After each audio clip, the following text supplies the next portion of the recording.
এক রাতেই জনশূন্য হয়ে পড়ে আস্ত এক গ্রাম। রহস্যজনকভাবে উধাও হয়ে যাওয়া সেই গ্রামে ৩০০ বছর পেরিয়ে গেলেও আর বসতি স্থাপন করতে পারেনি কেউ। রাজস্থানের মরুভূমির বুকে আজও দাঁড়িয়ে আছে জনশূন্য এই গ্রাম। বিস্তারিত শারমিন নিশোর ডেস্ক রিপোর্টে। মাইলের পর মাইল বিস্তীর্ণ এলাকা জুড়ে অসংখ্য ঘরবাড়ি, কিন্তু একটি ঘরেও নেই কোনো প্রাণের চিহ্ন।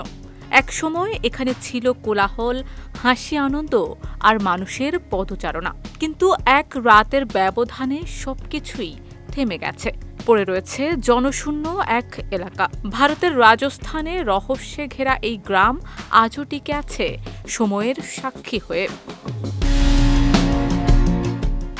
রাজস্থানের জয়সালমের শহর থেকে প্রায় ১৭ কিলোমিটার পশ্চিমে অবস্থিত এই গ্রামের নাম কুলধারা। ৩ শতাব্দী ধরে নির্জন পড়ে থাকা এই গ্রামকে ঘিরে রয়েছে অসংখ্য গল্প। ধারণা করা হয় ১৮২৫ সালের এক রাতে গ্রামটির সব মানুষ অন্ধকারে উধাও হয়ে যায়। কারো মতে তারা কোনো জাদুকরের অভিশাপে নিঃশেষ হয়েছিল।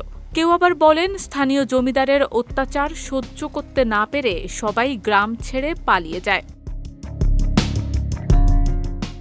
ঐতিহাসিক তথ্য অনুযায়ী ১২৯১ সালে পালিওয়াল ব্রাহ্মণরা এই গ্রাম প্রতিষ্ঠা করেছিল। তবে তৎকালীন প্রধানমন্ত্রী সেলিম সিংয়ের লালসাই নাকি এই গ্রাম ধ্বংসের মূল কারণ। তিনি গ্রাম প্রধানের মেয়েকে বিয়ে করতে চাইলে অপমান এড়াতে গ্রামবাসীরা একযোগে রাতারাতি কুলধারা ছেড়ে চলে যায়।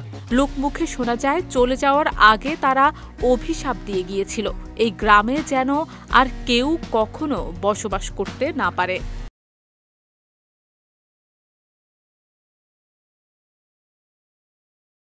স্থানীয়রা আজও বিশ্বাস করেন সেই অভিশাপই কুলধারাকে ঘিরে রেখেছে রহস্যের জালে। সূর্যাস্তের পর এখানকার নিস্তব্ধ বাতাসে শোনা যায় অদ্ভুত আওয়াজ, যেন সময়ের পর্দা পেরিয়ে ফিরে আসে সেই হারিয়ে যাওয়া রাতের প্রতিধ্বনি।